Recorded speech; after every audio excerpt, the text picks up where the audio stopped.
Hey guys, Bobani here. My OM-1 came in a few weeks ago and I've taken tons of shots, so I'd like to share my impressions.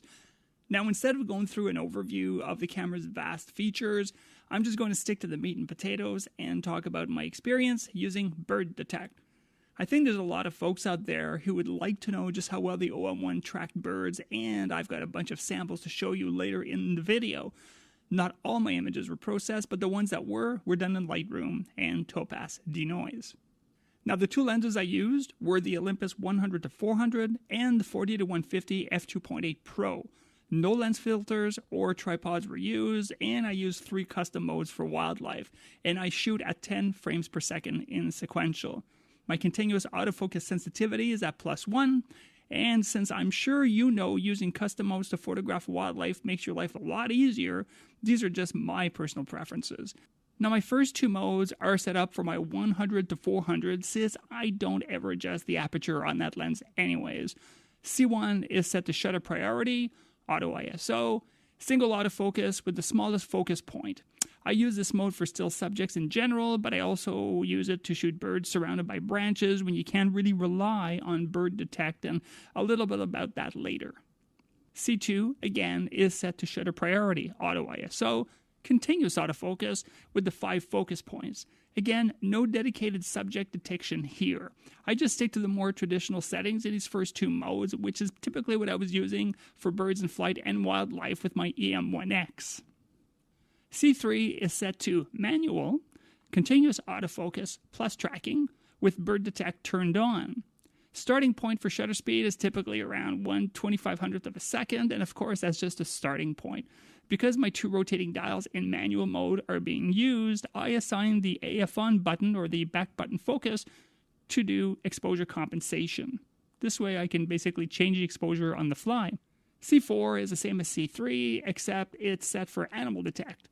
Aside from enjoying pet photography, I find dog parks a great place to practice action photography and assess the performance of a camera's focus system. At the time of this video, it's early spring, and it's not the prettiest time of year, but who cares? The worst of winter is behind us, at least here in Ontario, and just across the bridge where I live in Quebec. And as you can see by some of the video here, I didn't have long stretches of landscape to shoot these birds. I had to shoot a lot of times between trees, and so the camera really had to focus quickly to capture these ducks and geese you're going to see. Just so you know, I was always satisfied with the general focus performance of the previous OM-1 cameras, but for birds, we know the continuous autofocus tracking would often jump off, and so I ended up always putting that option on the shelf and used the continuous autofocus with 5 focus points over the birds. Even with my OM-1's, when I used the bird detect, it was okay, but I didn't feel I could rely on it, so I always ended up with the continuous autofocus being my main choice. What I can say, however, is this. The OM-1 bird detect tracking for birds in flight is the feature Olympus wildlife shooters have been looking for. And I've been shooting with the OM-1 for almost 3 weeks, almost every day, and I don't think I've had a bad day. Now, you might get your odd misses because no camera system is perfect, and of course there's room for human error as well. But if you can't photograph birds in flight with the OM-1, I would say practice, and you'll eventually be rewarded, as this is a very capable focusing system. The odd time where the focus system missed in a burst, and they were few and far between, I'd release the shutter and refocus and regain focus right away. I'll show you focuses of bursts in a bit. I was able to lock birds on focus with busy backgrounds, which to be honest, surprised me. I was also surprised the birds didn't have to fill the frame to lock focus. I was able to nail the birds really fast with this camera. Shooting through the LCD was also a lot easier. On sunny days, if you're shooting low to the ground, focus points on the LCD are almost impossible to see. I found with the white tracking box, it made it a lot easier to confirm I had the subject in my sight and in focus. I also like that I can have the LCD screen closer to my body without activating the eye sensor, which I found really too sensitive with my OM-1's. I know you can switch manually, but it only took a tweak from OM to get it right. Now, while I'm really happy with the focus tracking with birds in flight, focusing on birds sitting on branches or in trees was another story. Bird detect was inconsistent and seemed confused by the branches. At times the bird detect hesitated and it wouldn't lock on the bird at all. In these shots I had to switch to C1 using single autofocus, but yet in this sequence I had no problem detecting the bird. So I'm not sure what the formula is, but I think on various surfaces, if you're not sure and it's a bird just sitting in a tree, just switch to single autofocus with one click of a dial and your problem will be solved. Maybe future updates will change that. Now, coming from the Nikon Z6 II, the OM-1's focus tracking for birds and continuous autofocus at the time of this video wins hands down. While it's not perfect as no system is, it's really good, and Micro Four Third wildlife shooters should be really happy about this camera's performance, because it wouldn't be a stretch to say we've been disappointed by camera manufacturers' hype more than once in the past. And by the way, as an aside, I've got 6 weddings booked so far this year, and I plan to come back with videos about my experience using the OM-1. It's not just a wildlife camera. I also plan to do one on animal detect and face detect as well. Now I'm going to show you a bunch of shots and sequences just using my mouse, and I'll just ramble on whatever comes into my mind as I'm seeing the pictures. Some of these were shot in RAW and processed, most of them anyways, but a series were also out-of-camera JPEGs because Lightroom had not come with the RAW processing, and I didn't feel to go to all this trouble and, converting DNG and all that kind of stuff. Okay, so let me move this thing over here. This is going to be bare bones, but anyways, I'll just explain what I've done. All right, so you saw this picture earlier in the video. This one, for whatever reason, despite being right out there, I had to use a single autofocus. As for this one. And now, in this great sequence, continuous autofocus with tracking, no problemo. Okay? This one, single autofocus. Beaver, sorry, has nothing to do with it. So this sequence, again, because there's trees everywhere where I am, it was a short burst, but gee whiz, man. That is just so sweet. Look at that. Just great focus. Okay. Skip. Okay, so this is the thing I mentioned earlier in the video about putting the camera low to the ground and shooting through the LCD, shooting the focus point, or finding the focus point through the LCD on a day like this. Good luck. But those big white boxes show up, and all of a sudden you feel like you can find the bird and then compose. So I'm really happy with this. Boom, boom, boom, boom. Look at that. Is that nice? That's a nice sequence. So was this. That's the video. All right. Duck. Sir, there's so many ducks and geese. That's what we have here at this time of year. Nice detail here, huh? It's a nice sensor, man. It's a really nice sensor. Again, like, this is not like you're shooting, against a blue sky. This is nice. It's picking it up. Skip that. Yeah, we got that earlier. And you saw earlier in the video how quickly these ducks come in.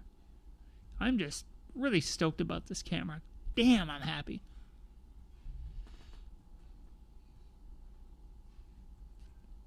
This is nice. Busy background again. And, again, they're not like locked in super close, so they're really nailing the background. Yoga, duck, whatever. All right, so look at that. And if you remember, the video footage, I know it's hard for people who aren't, from here, and, it's hard to imagine the landscape and see how quickly you have to get these shots. But what really impressed me about this camera is how quickly, if, you're used to shooting wildlife, how quickly you can get these shots, man. Look at that. Oh my God, this is so nice. Oh, I'm so happy. I've been waiting for this for some time. Yeah, there we go. Look at that. And you know what?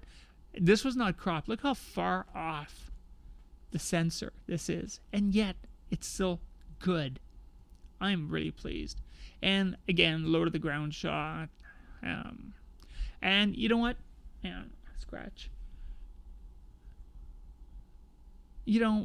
you can see the depth of field, right? So you can see I don't have a huge amount of depth of field, but some, of course, as you would expect. But still, it did a really nice job from far away of tracking it. Like, that's what I like about this camera. Boom, boom, boom, boom, boom. Yeah, we got that. Okay. I really like this. Look at that. Isn't that nice?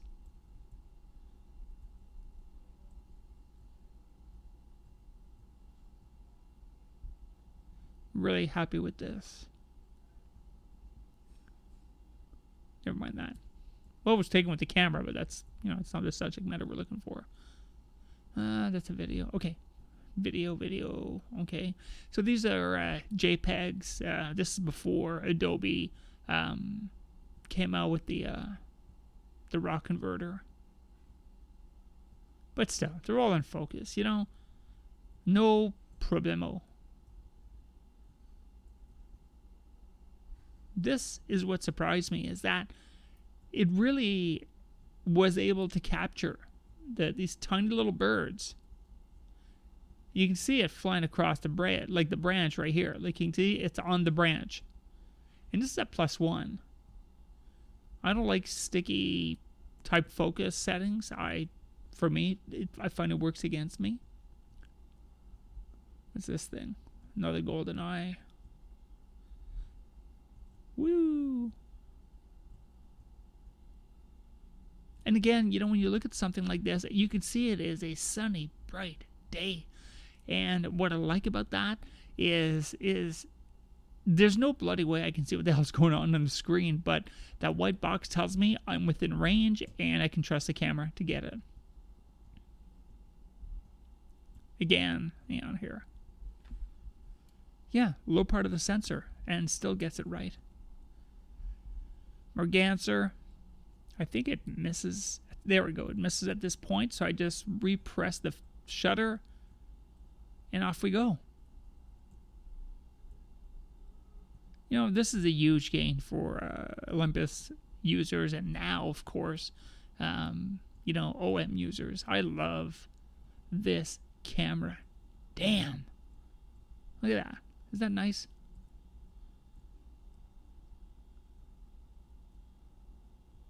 One, two, three.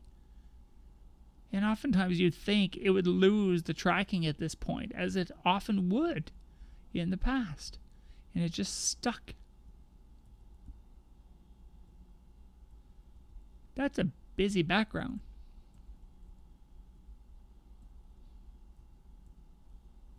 Blah, blah, blah. Okay, keep going here. Yeah, in that kind of background, that's to be expected. Now, let's see what we got here. Mixed background. Oh, the shagging and this stuff. And what also surprised me is the incoming. This stuff. I'm glad that it got. Oh, anyways, I'm glad it's not just about panning. It's also about what's coming at you.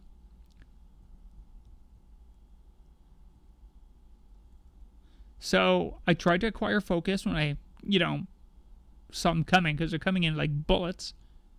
And then eventually, I got them.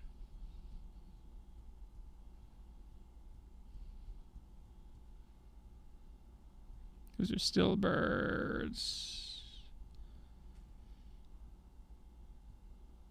You got to remember that these things come in pretty fast in a short amount of time. I don't have this huge landscape to take, this long stretch of images. I point, I shoot, it captures. And that's what has really impressed me with this camera. So you can imagine with future updates, assuming they are, just how good this can be.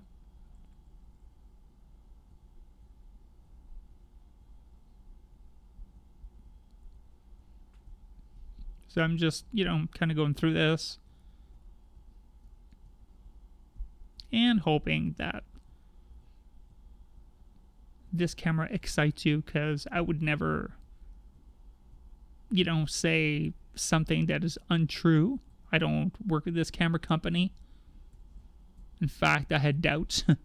I've always liked Olympus, but I doubted Olympus's ability to bring this camera to this level. And for whatever reason, it finally has. I don't know the politics. Maybe it's somewhere in the R&D. Maybe there was money issues. I have no idea. But clearly, now look at that. Oh yeah. Where is it? But clearly, OMD is meaning business. See, look at that. Isn't that nice, man? That is not, a flat blue sky. This is nice.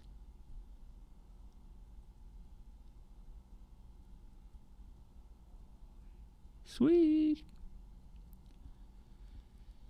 I feel like I've got too many pictures here. Oh, yeah, by the way, no, that's 5,000 ISO. Hang on, I got one here. 12,800 ISO. Now, I know it's not perfect, and I know you're looking at it on YouTube, but if you were to print that, you'd actually find it acceptable. Now, I didn't know the exposure and all that kind of stuff, and we're not, taking pictures of dog hair, but still, 12,800 on Micro Four Thirds, yeah, I think we're good. Personally, though, I would not go over 6,400. Yeah, front duck.